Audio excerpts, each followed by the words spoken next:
হলফনামায় 1.5 থেকে 2 কোটি টাকার সম্পদের হিসাব দিয়েছেন তারেক রহমান ও শফিকুর রহমান। নাহিদ ইসলামের সম্পদ প্রায় 34 লাখ টাকার, ঋণ নেই কারো। মানিকগঞ্জে 3টি আসনে নির্বাচনী মাঠ সরগরম। বিএনপিতে 4 বিদ্রোহী প্রার্থীর মনোনয়ন জমা, আলোচনায় দলের অভ্যন্তরীণ কোন্দল। জনগণের আকাঙ্ক্ষার প্রতিফলন ঘটাতেই আমি মনোনয়নপত্র সাবমিট করেছি। মানিকগঞ্জের মানুষ ধানের বিকল্প কখনো চিন্তা করেনি। স্বতন্ত্র আসুক, যেই আসুক, এটা আমাদের কোনো সেরকম কোনো ক্ষতির কারণ কিছুই হচ্ছে না। নতুন নেতৃত্বের সামনে খালেদা জিয়ার মতো আস্থা ও ভালোবাসা অর্জনের চ্যালেঞ্জ, আপোষহীন ও সংগ্রামের পথ অনুসরণের পরামর্শ সাধারণ মানুষের। মায়ের বাপের যদি আদর্শ লেগে থাকে তাহলে উনি পারবে। নতুন নেতৃত্বের উপর ডিপেন্ড করবে। যদি তারেক রহমান ক্ষমতায় আসে, আশা করি Tarique Rahman now fully change. কনকনে ঠান্ডায় জুবুথুবু গোটা দেশ, বাড়ছে শীতজনিত রোগের প্রকোপ। ঘন কুয়াশায় দেশের প্রধান 2 নৌ রুটে ফেরি চলাচল ব্যাহত। এলপি গ্যাসের বাজারে নৈরাজ্য, 1250 টাকার সিলিন্ডারের দাম রাখা হচ্ছে 1.5 গুণে বেশি। সিন্ডিকেটের কারসাজিতে কৃত্রিম সংকট, বলছে ক্যাব। গত সপ্তাহে যেটা নিয়েছি ওটা নিয়েছিলাম 1500, আজকে গ্যাসই পাই না। আমার বাড়িতে আনা লাগতেছে এখন বেশি দাম দিয়ে। আমাদের মতন চাকরিজীবী পরিবারে 1000 টাকা বাড়তি খরচ দেওয়াটা খুবই মুশকিল। আইনানুগ কর্তৃপক্ষের এভাবে মুখ বুজে থাকা, এগুলো কি নির্দেশ করে যে আমরা সভ্য জগতে ফিরে এসেছি? ত্রয়োদশ জাতীয় সংসদ নির্বাচন সামনে রেখে হলফনামা জমা দিয়েছেন প্রার্থীরা। উঠে এসেছে সম্পদ ও আয়ের চিত্র। বিএনপির ভারপ্রাপ্ত চেয়ারম্যান তারেক রহমান, জামায়াত ইসলামীর আমির ডাক্তার শফিকুর রহমান, দুজনের সম্পদ 1.5 থেকে 2 কোটি টাকার মধ্যে। এনসিপির আহ্বায়ক নাহিদ ইসলামের সম্পদ দেখানো হয়েছে প্রায় 33,80,000 টাকা। তারেক রহমানের সম্পদ মূলত ব্যাংক ও আর্থিক খাতে, জমি ও স্থাবর সম্পদ বেশি ডাক্তার শফিকুর রহমানের। নাহিদ ইসলামের সম্পদ মূলত আয় এবং ব্যাংক ও আর্থিক খাতে। প্রার্থীদের বার্ষিক আয়, সম্পদ ও ব্যয়ের হিসেব জানতে চান জনসাধারণ। মনোনয়নপত্র জমার সময় হলফনামায় প্রার্থীকে 10 ধরনের তথ্য দিতে হয়। নির্বাচনী বিধান মেনে প্রার্থীদের হলফনামা ওয়েবসাইটে প্রকাশ করেছে নির্বাচন কমিশন। বিএনপির ভারপ্রাপ্ত চেয়ারম্যান তারেক রহমান বগুড়া 6 ও ঢাকা 17 আসনে প্রার্থী হয়েছেন। হলফনামায় পেশায় রাজনীতিবিদ। 2025-26 করবর্ষে আয়কর রিটার্নে দেখানো আয়ের পরিমাণ 6,76,353 টাকা। 1,97,00,000 টাকার সম্পদ রয়েছে তার। স্ত্রী ডাক্তার জুবাইদা রহমান বছরে আয় দেখিয়েছেন প্রায় 35,61,000 টাকা। কর দিয়েছেন প্রায় 5,58,000 টাকা। ঢাকা 15 আসন থেকে নির্বাচন করছেন জামায়াতে ইসলামীর আমির ডাক্তার শফিকুর রহমান। পেশায় চিকিৎসক। মোট সম্পদের পরিমাণ প্রায় 1.5 কোটি টাকা। বাৎসরিক আয় 3,60,000 টাকা। ঢাকা 11 আসনে প্রার্থী এনসিপির আহ্বায়ক নাহিদ ইসলামের হলফনামায় পেশা পরামর্শক। সম্পদের অর্জনকালীন মূল্য দেখিয়েছেন 26 লাখ টাকার বেশি, যদিও যোগ করে পাওয়া যায় 33,80,000 টাকার বেশি। বাৎসরিক আয় দেখিয়েছেন 16 লাখ টাকা। সবশেষ আয়কর রিটার্নে 13,05,158 টাকা আয় দেখিয়েছেন নাহিদ। হলফনামায় স্ত্রীর সম্পদ 15 লাখ টাকা। অস্থাবর সম্পদের ক্ষেত্রে 3 নেতার মধ্যে স্পষ্ট পার্থক্য রয়েছে। তারেক রহমানের অস্থাবর সম্পদের বড় অংশ ব্যাংক জমা, এফডিআর ও শেয়ার ভিত্তিক। তার অস্থাবর সম্পদের পরিমাণ প্রায় 1,93,00,000 টাকা। এর মধ্যে ব্যাংকে জমা ও নগদ রয়েছে প্রায় 31 লাখ টাকা, শেয়ারে 68 লাখ এবং এফডিআরে রয়েছে 90 লাখ টাকার বেশি। অন্যদিকে শফিকুর রহমানের অস্থাবর সম্পদের পরিমাণ প্রায় 1,02,00,000 টাকা, যেখানে নগদ অর্থ প্রায় 60 লাখ, শেয়ার ও বন্ড প্রায় 27 লাখ এবং ব্যাংকে জমা রয়েছে প্রায় 5 লাখ টাকা। নাহিদ ইসলামের নগদ অর্থ 19,50,000, অলংকার 7.25 লাখ টাকা।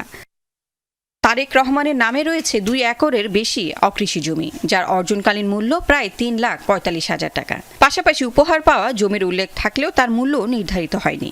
বিপরীতে শফিকুর রহমানের স্থাবর সম্পদ তুলনামূলক বেশি। তার রয়েছে 217 শতক কৃষি জমি, 13 শতক অকৃষি জমি এবং একটি ডুপ্লেক্স বাড়ি। সব মিলিয়ে তার স্থাবর সম্পদের মূল্য প্রায় 47 লাখ টাকা। নাহিদ ইসলামের কোনো স্থাবর সম্পদ নেই। হলফনামা অনুযায়ী তারেক রহমান ও শফিকুর রহমান দুজনের নামে কোনো ঋণ নেই। নাহিদের নিজের ঋণ না থাকলেও স্ত্রীর নামে 3.5 লাখ টাকার ঋণ আছে। হলফনামায় মিথ্যা তথ্য বা তথ্য গোপন করলে প্রার্থিতা বা সংসদ সদস্য পদ বাতিল করতে পারে নির্বাচন কমিশন। এবারের আরপিওতে এটা অন্তর্ভুক্ত করা হয়েছে। কিন্তু হলফনামায় দেওয়া তথ্য কতটুকু সঠিক এবং এর যাচাই প্রক্রিয়া নিয়ে প্রশ্ন আছে রাজনৈতিক বিশ্লেষকদের। মানুষ ট্যাক্স ফাঁকি দেয় কিভাবে? ওই একই কায়দা ইনকামও ফাঁকে। ইনকাম সোর্সও ফাঁকি দিতে পারে। এটা এক ধরনের তাদের জন্য ওয়ার্নিং যে আমরা কিন্তু তোমার বাতিল করতে পারি। হ্যাঁ, কিন্তু বাস্তবে সেটা করবে কি না এই এত অল্প সময়ের মধ্যে নিশ্চয়ই তারা চাইবে না যে একটা নির্বাচনী প্রক্রিয়া মানে এটাকে কেন্দ্র করে ডিরেল হয়ে যায়।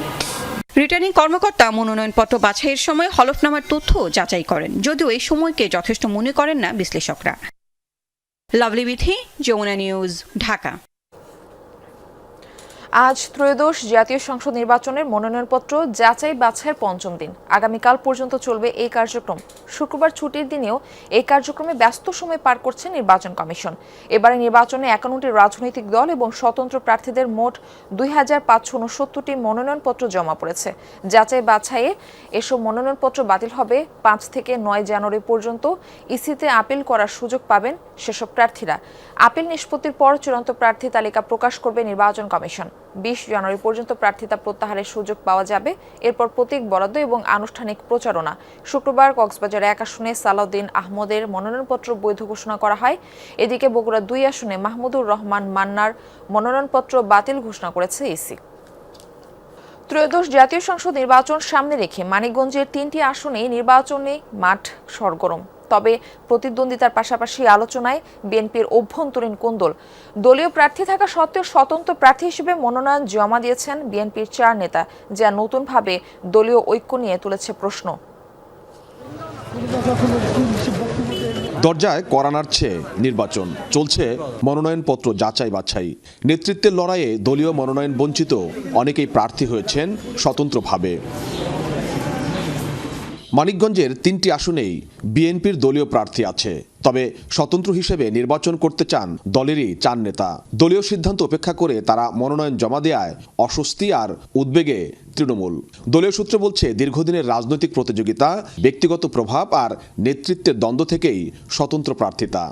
দলের সিদ্ধান্তের বাইরে গিয়ে নির্বাচন বা প্রভাকাণ্ড করে দল এবং দলের প্রার্থীর বিরুদ্ধে অপপ্রচার, মিথ্যা তথ্য দিয়ে তার জনপ্রিয়তা এবং আগামী নির্বাচনকে ক্ষতি করার চেষ্টা করছে। রাজনৈতিক নেতা বিপ্লবী তারেক রহমান তাদের বিষয়ে খুব দ্রুত সাংগঠনিক সিদ্ধান্ত নেবে। মানিকগঞ্জের মানুষ ধানের বিকল্প কখনো চিন্তা করেনি। স্বতন্ত্র আসুক, যেই আসুক, এটা আমাদের কোনো সেরকম কোনো ক্ষতির কারণ কিছুই হচ্ছে না।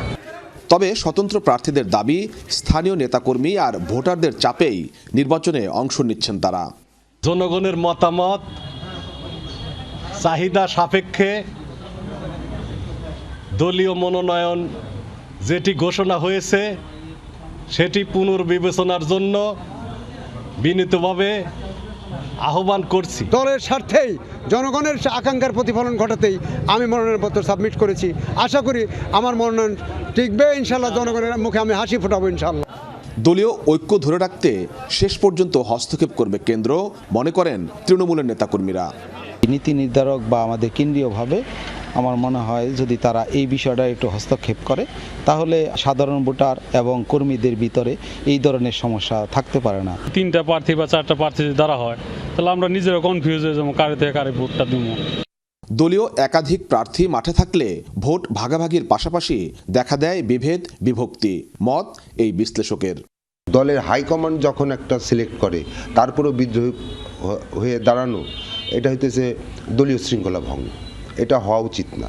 এটা যতই খারাপ হোক, যতই ডিসিশন তার পক্ষে না যাক, এটা মেনে নেওয়া হইতেছে একটা দলের শৃঙ্খলা। তবে সাধারণ ভোটারদের একাংশ বলছে, দল নয় প্রার্থী বাছাইয়ে গুরুত্ব পাবে ব্যক্তিগত গ্রহণযোগ্যতা আর উন্নয়নের প্রতিশ্রুতি। ব্যক্তিকেই আমরা দেখব, যে যোগ্য ব্যক্তি আমরা তার দিকেই দেখব। যারা আমাদের জন্য কাজ করবে, দেশের জন্য কাজ করবে, দুর্নীতিমুক্ত দেশ গড়বে, তাদেরই আমরা চাইব। সৎ ব্যক্তিকে আমরা ভোট দেওয়ার জন্য চেষ্টা করবো, যাতে কিনা আমাদের এলাকায় উন্নয়নের কাজের জন্য যার কাছে সাথে সর্বক্ষণ কথা বলা যাবে। মানিকগঞ্জ 1 ও 3 আসনে একজন করে বিদ্রোহী প্রার্থী থাকলেও 2 আসনে বিদ্রোহী হয়েছেন 2 জন। সব মিলিয়ে মানিকগঞ্জের 3টি আসনে এই বিভাজন নির্বাচনী সমীকরণকে করেছে জটিল। কেন্দ্রীয় হস্তক্ষেপে বিদ্রোহীরা সরে দাঁড়ায় নাকি মাঠের লড়াই আরও তীব্র হয়, সেদিকেই তাকিয়ে আছে স্থানীয় নেতাকর্মী আর ভোটাররা। BM Khorshed, Jamuna news, Manikganj. খালেদা জিয়ার মৃত্যুর পর দেশের রাজনীতি নতুন এক অধ্যায়ের মুখোমুখি। সাধারণ মানুষ বলছেন, দেশকে যারা আগামীর পথে এগিয়ে নেবে তাদের খালেদা জিয়ার অবিচল নেতৃত্ব, আপোষহীনতা আর দীর্ঘ সংগ্রামের পথ অনুসরণ করা উচিত। বিএনপির প্রয়াত চেয়ারপারসনের প্রতি সর্বস্তরে মানুষের গভীর ভালোবাসা থাকলেও দলের পরবর্তী নেতৃত্বকে অর্জন করতে হবে জনগণের আস্থা। বন্দি না করে তাহলে এত পুলিশ দিবে কেন? রাস্তাঘাট সব বন্ধ, গেটে তালা। খালেদা জিয়া দীর্ঘ ৪৪ বছরের রাজনীতির ঝঞ্ঝা বিক্ষুব্ধ পথে এক নারীর অবিচল যাত্রা। বীরের এই রক্তস্রোত, মায়ের অশ্রুধারা যেন বৃথা না যায়। উত্থান পতন, অসংখ্য চ্যালেঞ্জ, কোনো কিছুই দমাতে পারেনি তাকে। গণতন্ত্রের প্রশ্নে তার দীর্ঘ সংগ্রাম, সাহস ও দৃঢ়তা জয় করেছিল কোটি মানুষের হৃদয়। তাই তো তাকে শেষ বিদায় জানাতে শহর জুড়ে নামে এমন জনস্রোত। লাখ লাখ মানুষের উপস্থিতিতে জানাজা পরিণত হয় ইতিহাসের এক বিরল সমাবেশে। দীর্ঘ ৪ দশকের রাজনীতিতে খালেদা জিয়া হয়ে উঠেছিলেন সবার আস্থার জায়গা, প্রধান স্তম্ভ। সাধারণ মানুষরা বলছেন, তার অনুপস্থিতি দেশের রাজনীতিতে তৈরি করবে এক অনিবার্য শূন্যতা। উনি থাকলে আমাদের দেশবাসীর এবং সাধারণ জনগণের আস্থা বাড়ত এবং তারপর আমরা খুব ভরসা করে সামনে এগিয়ে চলতে পারতাম। শুরু ভালো আমরা দেখছি, সে ভালো আছেন, ভালো জন্য মারা গেছে, কোটি কোটি মানুষ হয়েছে। যারা ইতিহাসে ভূমিকা রেখেছেন খালেদা জিয়া সহ, তাদের জীবনী পাঠ্য হিসেবে শিশুদের মধ্যে ছড়িয়ে দেওয়া উচিত। সমর্থকদের কাছে খালেদা জিয়া ছিলেন আপোষহীন নেতৃত্বের প্রতীক। সমালোচকদের চোখেও ছিলেন সময়ের সবচেয়ে প্রভাবশালী রাজনৈতিক ব্যক্তিত্ব। তারা মনে করেন, খালেদা জিয়ার অবর্তমানে রাজনৈতিক উত্তরাধিকারদের অর্জন করতে হবে সেই আস্থা। এখন নতুন নেতৃত্বের উপর ডিপেন্ড করবে। যদি তারেক রহমান ক্ষমতায় আসে, আশা করি Tarique Rahman now fully change, is fully mature. মায়ের বাপের যদি আদর্শ নিয়ে থাকে তাহলে উনি পারবে। নির্বাচনের মাঠেও খালেদা জিয়া ছিলেন দলীয় ঐক্যের ভিত। এবারই প্রথম খালেদা জিয়াকে ছাড়া নির্বাচনী মাঠে নামবে বিএনপি, যেখানে না থেকেও থাকবে খালেদা জিয়ার জীবন ও রাজনীতির প্রভাব। মারা যাওয়ার পর তার প্রতি একটা মানুষের মায়া মমতা চলে আসছে, আবেগ চলে আসছে। এখন শুধু আবেগটাই কাজ করতেছে। ওনার ছেলে হয়তো সম্ভবত রাজনীতিতে আসবে, ওনার দলকে করবে, সো ওনার প্রভাবটা তো থাকবে। এমন এক সময়ে চলে গেলেন খালেদা জিয়া যখন দেশের রাজনীতি আবারও বিভাজন, দ্বন্দ্ব ও প্রতিহিংসার চক্রে ঘুরছে। সাধারণ মানুষ বলছে, খালেদা জিয়ার পথ অনুসরণ করে অহিংস রাজনীতির পথে এগিয়ে নিতে হবে দেশকে। তার শূন্যতা আসলে একটা বড় শূন্যতা, এটা পূরণ করার ক্ষমতা বাংলাদেশের নেই। হয়তোবা ধীরে ধীরে তৃতীয় চতুর্থ কেউ আসলে হয়তোবা হইতে পারে। ওনার যে বা প্রবীণ যে রাজনীতিবিদরা ছিলেন, চলে গেছেন, তাদেরকে ফলো করতে হবে। একটা লক্ষ্য বা ভিশন নিয়ে যদি দেশ আগিয়ে যায়, শূন্যতা তো থাকবেই, কিন্তু শূন্যতা পূর্ণ হয়ে যাবে, আমি এটা মনে করি। নেতৃত্বগুণ ও ব্যক্তিত্বের কারণে সাধারণ মানুষের আকুণ্ঠ সমর্থন পেয়েছেন খালেদা জিয়া। তার আদর্শ আর দেশপ্রেমকে সামনে রেখে এগুতে পারলেই বদলে যাবে বাংলাদেশ আর দেশের রাজনীতির চেহারা, এমনটাই মনে করেন সাধারণ মানুষ। আরিফুর রহমান সবুজ, যমুনা নিউজ, ঢাকা। বিএনপির প্রয়াত চেয়ারপারসন বেগম খালেদা জিয়ার কবর জিয়ারতের জন্য আজও খোলা জিয়া সমাধিসৌধ। সেখানে রয়েছেন আমাদের সহকর্মী হাসিবুল করিম বিজয়। যাচ্ছি তার কাছে। বিজয়, আজকে সকাল থেকেই তো ঘন কুয়াশায় ঢাকা পুরো নগরী, তো সেখানে শ্রদ্ধা জানাতে আসা মানুষের সমাবেশ কেমন দেখছেন? কেমন মানুষ হয়েছে শ্রদ্ধা জানাতে আসা মানুষের ভিড় কেমন সেখানে? প্রচণ্ড কুয়াশা মারফি। এই কুয়াশাতেও যেন বেগম জিয়ার মানুষের কোনো কমতি নেই, এমন কুয়াশা মরণ হওয়ার পরে তিনি প্রায় 3 দিন শোক, রাষ্ট্রীয় শোক কেটে যাওয়ার পরেও কিন্তু এখন আমি প্রচুর মানুষ, এখানে মানুষরা ভিড় করছেন, তারা কবর জিয়ারত করছেন। এমন একজন মানুষের সাথে আমি এখানে লক্ষ্য করতে পারলাম যে তিনি এসে এখানে কবর জিয়ারত করছেন এবং তিনি অশ্রুসিক্ত হয়ে গেছেন। এখানে এখনো যে ফুল কবরে শায়িত আছেন বেগম খালেদা জিয়া, তার সেখানে এখনো যে ফুলের শুভেচ্ছা জানানো হচ্ছে, এমন দৃশ্য আমরা এখনো দেখতে পাচ্ছি। পাশে কিন্তু কোরআন তেলাওয়াত করা হচ্ছে এবং প্রচন্ড কুয়াশাতেও কিন্তু মানুষজন আসছেন, অনেকেই আসছেন, অনেকে যারা এই চন্দ্রিমা উদ্যানে এসেছেন, চন্দ্রিমা উদ্যানের পক্ষ থেকেও তাকে ফুলের শুভেচ্ছা জানানো হচ্ছে, এমন দৃশ্য আমরা দেখতে পাচ্ছি। মাকে যদি বলি যে আপসহীন নেত্রী হিসেবে তিনি আখ্যায়িত ছিলেন, বাংলাদেশের রাজনীতিতে আপসহীন নেত্রী হিসেবে উপাধি পেয়েছেন তিনি এবং জীবনের পরম সত্যের কাছে তিনি আত্মসমর্পণ করেছেন এই নেত্রী। তিনি রাজনীতিতে বিভিন্ন উত্থান পতনের মধ্যে দিয়ে গেলেও সারা দেশের কাছে যেমন সম্মান তিনি পেয়েছেন, তেমন তিনি আপসহীন হিসেবেও সবার কাছে পরিচিত ছিলেন। এবং আমি যদি বলি যে 1991 সালের পর থেকে তিনি তিনবার প্রধানমন্ত্রী হিসাবে বাংলাদেশের দায়িত্ব পালন করেছেন এবং এরপর থেকে তিনি কিন্তু বিভিন্ন চড়াই উতরাই পার করে তিনি তার রাজনৈতিক জীবন কাটিয়েছেন এবং তার এমন মৃত্যুতে শোকাবহ পুরো দেশ। রাষ্ট্রীয় 3 দিনের শোক কেটে গেলেও কিন্তু এখন পর্যন্ত কাটেনি সাধারণ মানুষের জীবনে শোক। অনেকেই যারা নেতাকর্মী রয়েছেন তারা আসছেন এবং আজকেও সারাদিন বিভিন্ন কর্মসূচি রয়েছে, বিভিন্ন দলের পক্ষ থেকে, রাজনৈতিক দলের পক্ষ থেকে তাকে সম্মান জানানো হবে এমনটাও আমরা জানতে পেরেছি। পরবর্তীতে আসলে যারা আসবে সম্মান জানাতে যেহেতু শীতের সকাল, প্রচণ্ড কুয়াশা, এখনও মানুষের উপস্থিতি কিছুটা কম আমি লক্ষ্য করতে পারছি। তবে বেলা গড়ার সাথে সাথে হয়তো মানুষ কিছুটা আরও বাড়বে এমনটাই আমরা ধারণা করতে পারছি। মারফি, হঠাৎই অস্থির এলপিজি বাজার। 1250 টাকার গ্যাস সিলিন্ডার বিক্রি হচ্ছে 1.5 গুণের বেশি দামে। সরবরাহ স্বল্পতার অজুহাত দিচ্ছেন ব্যবসায়ীরা। কোম্পানিগুলো বলছে বিশ্ববাজারে জাহাজ সংকটের কারণে আমদানিতে পড়ছে প্রভাব। অবশ্য এমন দরবৃদ্ধিকে অযৌক্তিক আখ্যা দিচ্ছে consumer association of Bangladesh cab.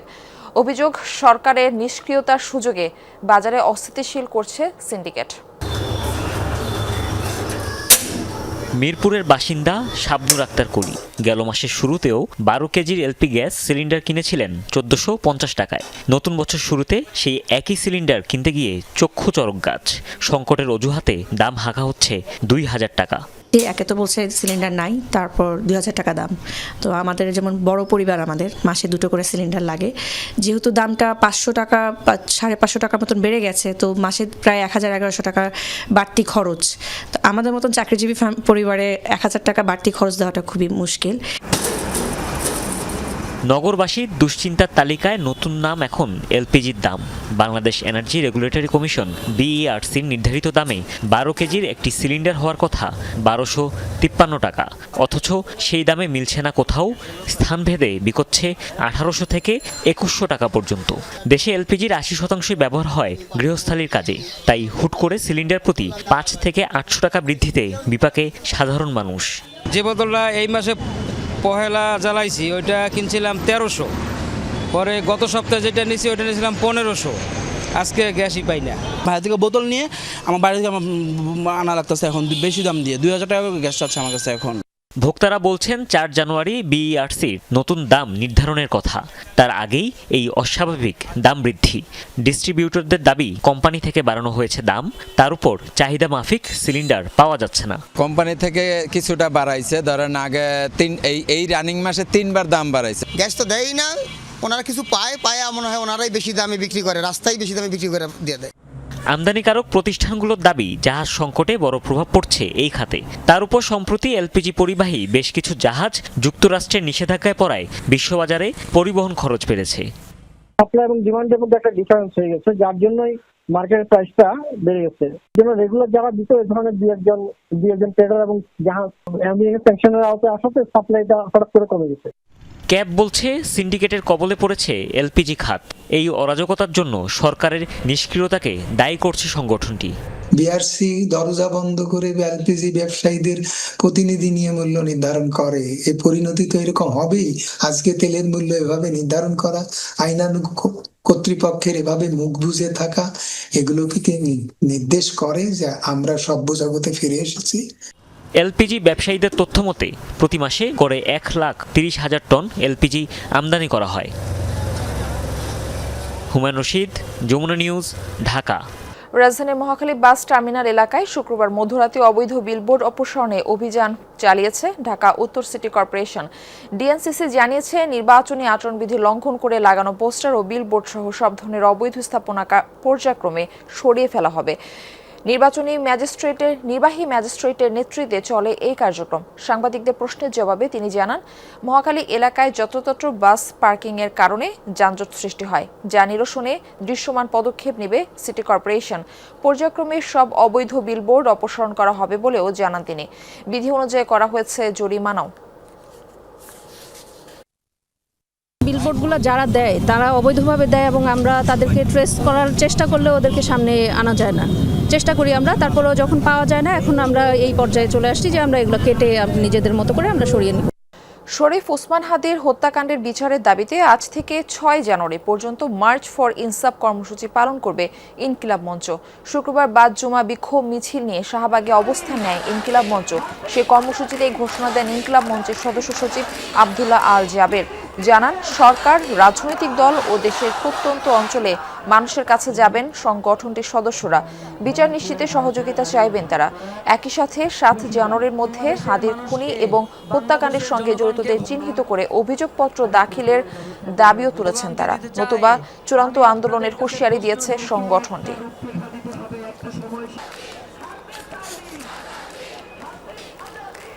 পৌষের মধ্যভাগে সারা দেশেই শীতের দাপট, কনকনে ঠান্ডায় স্থবির জনজীবন। সবশেষ তথ্য অনুসারে যশোরে আজ 7 ডিগ্রি সেলসিয়াস তাপমাত্রা রেকর্ড করা হয়েছে। ভোর থেকেই ঘন কুয়াশায় ঢাকা প্রকৃতি।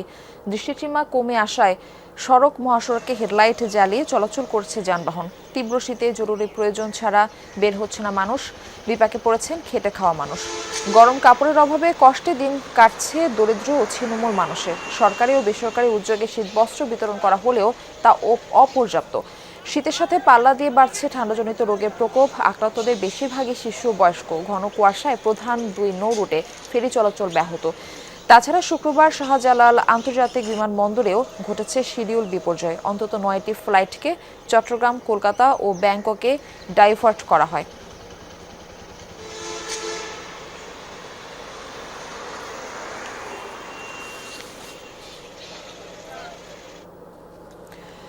দর্শক, আমরা ঢাকার বাইরের শীতের খবরাখবর জানবো। আমাদের সঙ্গে যুক্ত হচ্ছেন চাঁদপুর থেকে আমাদের সহকর্মী ইব্রাহিম রনি। যাচ্ছি তার কাছে। রনি, ঢাকায় কিন্তু আজ বেশ ঘন কুয়াশা দেখা যাচ্ছে এবং সংবাদে যেরকমটা বলছিলাম যে যশোরের 7 ডিগ্রি সেলসিয়াস তাপমাত্রা, যেটা বাংলাদেশের আবহাওয়ার প্রেক্ষাপটে কিন্তু বেশ কনকনে শীত।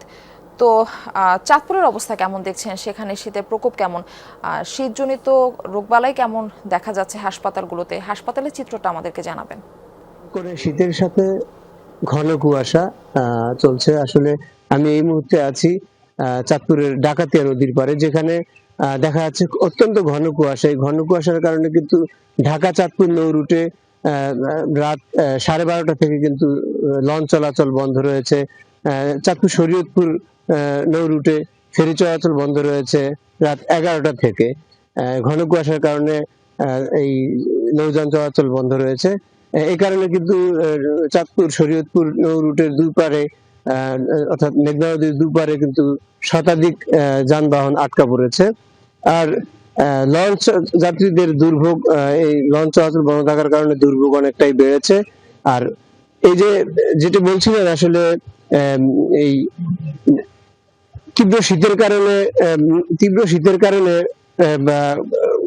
আপনার যেই শীতজনিত রোগ বালাই বেড়েছে, হাসপাতালগুলোতে রোগীদের ভিড় বেড়েছে। অনেক হাসপাতালে কিন্তু বেড সংস্থান না হয় কিন্তু তারা হাসপাতালের বারান্দায় চিকিৎসা নিচ্ছে। তো ডাক্তাররা পরামর্শ দিচ্ছেন আসলে সচেতন থাকার জন্য, আর বিশেষ করে যাদের ঠান্ডা নিউমোনিয়া হলে দ্রুত হাসপাতালে নেওয়ার জন্য। তো আমরা একটু কথা বলবো। এখানে ছিন্নমূল মানুষরা কিন্তু চরম দুর্ভোগের মধ্যে পড়েছেন। একজন যিনি আছেন উনি, আপনার শীতের কি অবস্থা? আমাদের শীত খুবই বেশি এবং শীতের কারণে আমরা কাজ কাম করতেও আইতে পারতাছি না। কুয়াশা, আমরা ট্রলার ভাই, নৌকা ভাই, মানুষও কম। এই কারণে আমরা খুব কষ্টের ভিতরে চলতে আছি। শীত বস্ত্র দিয়েছে কি? শীত বস্ত্র আমাকে কেউ দেয় নাই। ধন্যবাদ। তো যেমনটি শুনছিলেন, আসলে এই তীব্র শীতের কারণে তৃণমূলের মানুষ খুবই দুর্ভোগের মধ্যে পড়েছে। তো এই ছিল চাঁদপুর থেকে সর্বশেষ। ইব্রাহিম রনি, আপনাকে ধন্যবাদ আমাদের সঙ্গে যুক্ত হবার জন্য। চলতি মাস থেকেই ঝুঁকি ভিত্তিক তদারকি ব্যবস্থা চালু করছে বাংলাদেশ ব্যাংক। ব্যাংকিং খাতের দক্ষতা বৃদ্ধি এবং আন্তর্জাতিক মানদণ্ড অনুসরণের জন্য এই উদ্যোগ নেওয়া হয়েছে। এর ফলে ঝুঁকিতে পড়ার আগেই ব্যাংকগুলোকে সতর্ক করা যাবে, যাকে ইতিবাচক হিসেবে দেখছেন বিশ্লেষকরাও। বলছেন এজন্য কর্মকর্তাদের দক্ষতা বাড়ানো দরকার। ব্যাংকিং খাতের অনিয়ম লুটপাটের জন্য দায়ী করা হয় বাংলাদেশ ব্যাংকের দুর্বল তদারকি ব্যবস্থাকে। এ অবস্থায় তদারকি কাঠামোতে বড় ধরনের পরিবর্তন আনতে যাচ্ছে নিয়ন্ত্রক সংস্থা। লেনদেন এবং পরিচালনাগত তদারকি ব্যবস্থা থেকে বেরিয়ে ঝুঁকি বিবেচনায় নেওয়া হবে। এজন্য নতুন বিভাগ গঠন সহ নেওয়া হয়েছে সব প্রস্তুতি। বাংলাদেশ ব্যাংক বলছে এর মাধ্যমে ঋণ, বাজার পরিচালনা, আইনগত এবং কৌশলগত ঝুঁকি মূল্যায়ন করে সতর্ক করা হবে। আরবিএসএস উদ্দেশ্য ঠিক তাই। আগে থেকেই আপনার দুর্বল জায়গাগুলো, আপনার তথ্য উপাত্ত আমি অ্যানালাইসিস করে বলবো যে আপনার এই সেক্টরে আপনার দুর্বলতা দেখা দিচ্ছে, ভবিষ্যতে আপনি বিপদের সম্মুখীন হবেন, এখনই আপনাকে এই ব্যাপারে পদক্ষেপ গ্রহণ করতে হবে। প্রোঅ্যাক্টিভ মেজার নিব রেদার দেন রিঅ্যাক্টিভ। ব্যাংকের দেয়া তথ্যের উপর ভিত্তি করেই ঝুঁকি মূল্যায়ন করবে বাংলাদেশ ব্যাংক। তাই সঠিক তথ্য পাওয়ার বিষয়টি নিশ্চিত করতে হবে। যদিও বাংলাদেশ ব্যাংক বলছে বিষয়টি চ্যালেঞ্জ হলেও পরিবর্তিত পরিস্থিতিতে ভুল তথ্য দেওয়ার ঝুঁকি নেবে না সংশ্লিষ্ট ব্যাংক। আরবিএস বাস্তবায়ন করার ক্ষেত্রে প্রধানতম চ্যালেঞ্জ হিসেবে ধরে নিয়েছি যে ডাটা অ্যাকুরেসি এবং টাইমলিনেস। বাংলাদেশ ব্যাংকের কাছে অসত্য বা ভুল তথ্য দেওয়ার ক্ষেত্রে শাস্তির বিধান আছে। আমরা আশা করব যে সামনে যে তথ্য উপাত্ত আমাদের কাছে সরবরাহ করা হবে ব্যাংক সমূহ থেকে, সেগুলোর জেনুইনিটি নিশ্চিত করেই ব্যাংক আমাদের কাছে প্রেরণ করবে। চ্যালেঞ্জ যেটা আছে, এই চ্যালেঞ্জটা আশা করি আর চ্যালেঞ্জ হিসেবে থাকবে না, এটা আমরা অ্যাডজাস্ট হয়ে যাবে অটো। বিশ্লেষকরা বলছেন ঝুঁকিভিত্তিক তদারকি ব্যবস্থা ব্যাংকিং খাতের জন্য ইতিবাচক, তবে সংশ্লিষ্ট কর্মকর্তাদের দক্ষতা বাড়াতে হবে। আগে আমরা ট্রানজ্যাকশন বেস সুপারভিশন করতাম, এখন প্রত্যেকটা ট্রানজ্যাকশনের রিস্ক কী রিস্ক জড়িত এবং সেটা কীভাবে মিটিগেট করার চেষ্টা করব, ওইভাবে সুপারভিশনটা করতে হবে। সুতরাং রিস্ক বেস সুপারভিশন পৃথিবীর সব দেশেই it is much superior than transaction based supervision. কিন্তু এটা করার জন্য যে নলেজ বেস দরকার, যে প্রত্যেকটা লোককে রিস্ক সম্বন্ধে অবহিত থাকতে হবে, এটা কিন্তু যথেষ্ট ঘাটতি আছে। সেই জন্য রিস্ক বেস সুপারভিশন বা রিস্ক বেস ইন্টারনাল অডিটের জন্য আপনার প্রচুর ট্রেনিংয়ের মাধ্যমে লোকবল তৈরি করতে হবে। প্রতিটি কর্মকর্তার ব্যাংকের ঝুঁকি সম্পর্কে ধারণা থাকা দরকার। এজন্য প্রশিক্ষণের উপর গুরুত্ব দেওয়ার পরামর্শ বিশ্লেষকদের। আলমগীর হোসেন, যমুনা নিউজ, ঢাকা। ঢাকায় খালেদা জিয়ার জানাজায় অংশ নিতে গিয়ে মারা গেছেন পটুয়াখালীর বাউফলের নীরব হোসেন। রেখে গেছেন এক জুলাই যোদ্ধা ছেলে এবং স্কুল পড়ুয়া এক মেয়েকে। পরিবারের একমাত্র ভরসা ছিলেন তিনি। তার হঠাৎ এই মৃত্যুতে দিশেহারা স্বজনরা। তবে নীরব হোসেনের পরিবারের দায়িত্ব নিয়েছেন বিএনপির ভারপ্রাপ্ত চেয়ারম্যান তারেক রহমান। 31 ডিসেম্বর 2025 স্মরণকালে সর্ববৃহৎ জানাজার সাক্ষী হয়েছে দেশের মানুষ। এই লক্ষাধিক মানুষের মধ্যে একটি নাম দাগ কেটেছে সবার মনে। প্রিয় নেত্রীকে শেষবার বিদায় জানাতে জনস্রোতে শামিল হন পটুয়াখালীর নীরব হোসেন। তবে ভাগ্যের নির্মম পরিহাস, রাজপথে লাখো মানুষের ভিড়ের চাপে অসুস্থ হয়ে পড়েন তিনি। হাসপাতালে নিলে চিকিৎসক মৃত ঘোষণা করেন। দেশনেত্রী বেগম খালেদা জিয়া, তার প্রতি আন্তরিক এত ভালোবাসা, সে তার এই ইন্তেকালের পরে জানাজা অংশগ্রহণ করার জন্য সেখানে স্বতঃস্ফূর্তভাবে যায়। জানাজার জন্য গিয়েছিল, ওখানেই সে অসুস্থতা বোধ করে নিজেই ওখানে হয়ে স্ট্রোক করছে। রাজধানীর মগবাজারে ভাড়া বাসায় জুলাই যোদ্ধা ছেলে ও মেয়েকে নিয়েছিল নীরবের সংসার। ছেলে তাহসিন হোসেন নাহিয়ান 2024-এর 4 আগস্ট ধানমন্ডিতে গুলিবিদ্ধ হয়ে মেরুদণ্ডে আঘাত পান। সেই থেকে বাবাই ছিল তার ছায়া সঙ্গী। মেয়ের পড়াশোনা আর ছেলের চিকিৎসা সবই চলত নীরবের উপার্জনে। এখন দিশেহারা পরিবারটি।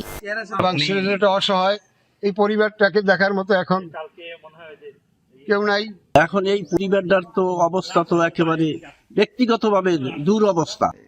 নীরব হোসেনের মৃত্যুর খবর পেয়ে তার পরিবারের পাশে দাঁড়িয়েছেন বিএনপির ভারপ্রাপ্ত চেয়ারম্যান তারেক রহমান। জুলাই যোদ্ধা তাহসিনের চিকিৎসা সহ তার বোনের ভবিষ্যতের দায়িত্ব নেওয়ার কথা জানান তিনি। যার পরিবারের সবাই দলকে ভালোবাসে, যার পরিবারের সবাই গণতন্ত্র পুনরুদ্ধারের জন্য ব্যাকুল ছিল, সেরকম একজন কর্মী মারা গেছে। এটা শোনার পরে উনি বিচলিত হয়ে গেলেন। আগামীতে আমরা এই পরিবারকে সমস্ত সব দিক থেকে দেখভাল করব। দলের পক্ষ থেকে, চেয়ারম্যানের পক্ষ থেকে আমরা তার পাশে থাকবো এবং সব ধরনের খোঁজ খবর রাখার এবং সব ধরনের সহযোগিতা করার আমরা চেষ্টা করবো। আমরা আশ্বাসও দিয়ে যাচ্ছি সেভাবে, ইনশাআল্লাহ আমরা তাদের পাশে থাকবো। গেল বৃহস্পতিবার পটুয়াখালীর বড় ডালিমা গ্রামে জানাজা শেষে পারিবারিক কবরস্থানে দাফন করা হয় নীরব হোসেনকে। জারিন অর্নি, যমুনা নিউজ। চট্টগ্রাম নগরে এক ব্যবসায়ীর বাড়ি লক্ষ্য করে গুলি ছুড়েছে সন্ত্রাসীরা। শুক্রবার চকবাজার থানার চন্দনপুরা এলাকায় স্মার্ট গ্রুপের ব্যবস্থাপনা পরিচালক মুজিবুর রহমানের বাড়ি লক্ষ্য করে গুলি চালানো হয়। ঘটনার সময় ব্যবসায়ী মুজিবুর রহমান এবং তার পরিবারের সদস্যরা বাসাতেই ছিলেন, তবে কেউ হতাহত হয়নি। পুলিশ বলছে এই ঘটনায় জড়িত কাউকে এখনও শনাক্ত করা যায়নি। ঘটনার পর থেকে এলাকায় আতঙ্ক বিরাজ করছে।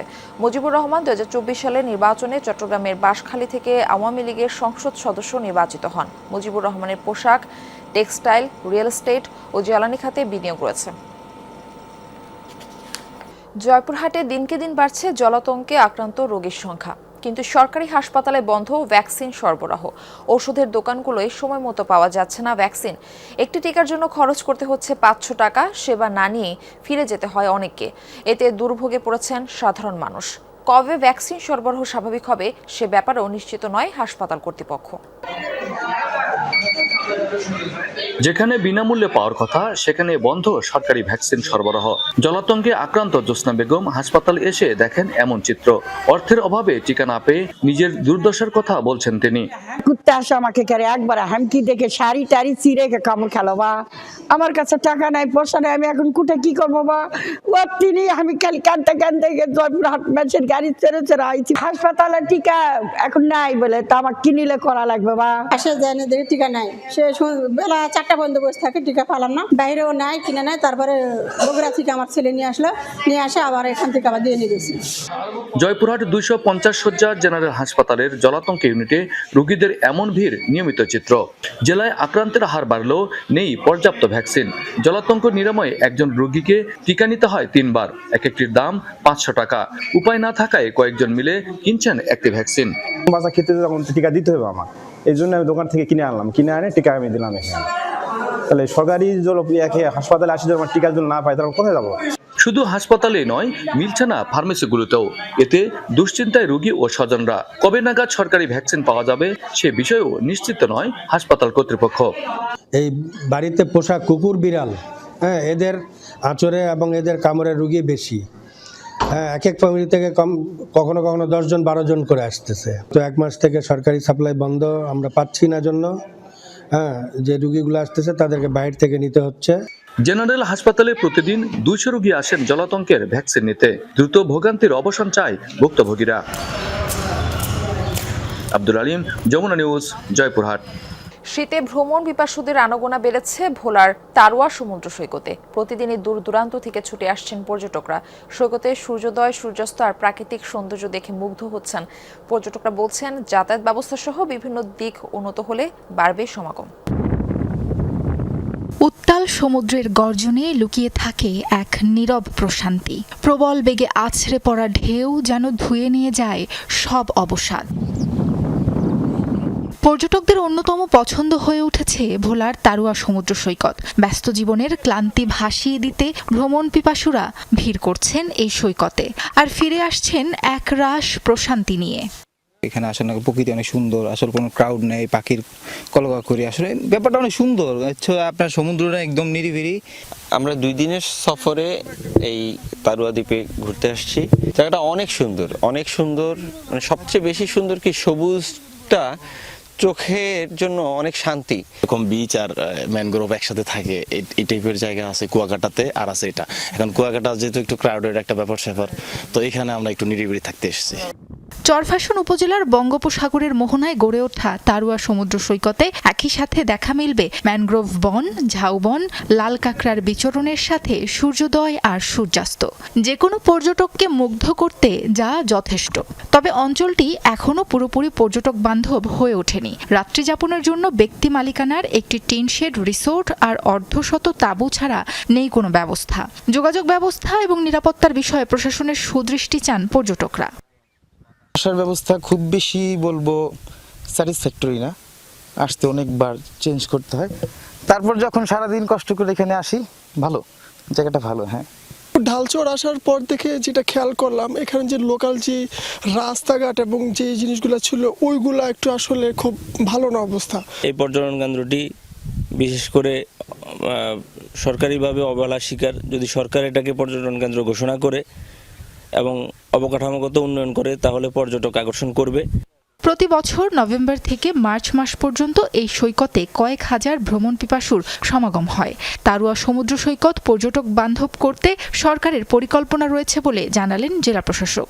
সম্ভাবনাময় যে সেক্টরগুলি আছে বা যে জায়গাগুলি আছে সেগুলা ইতিমধ্যেই কিছু চিহ্নিত হয়েছে।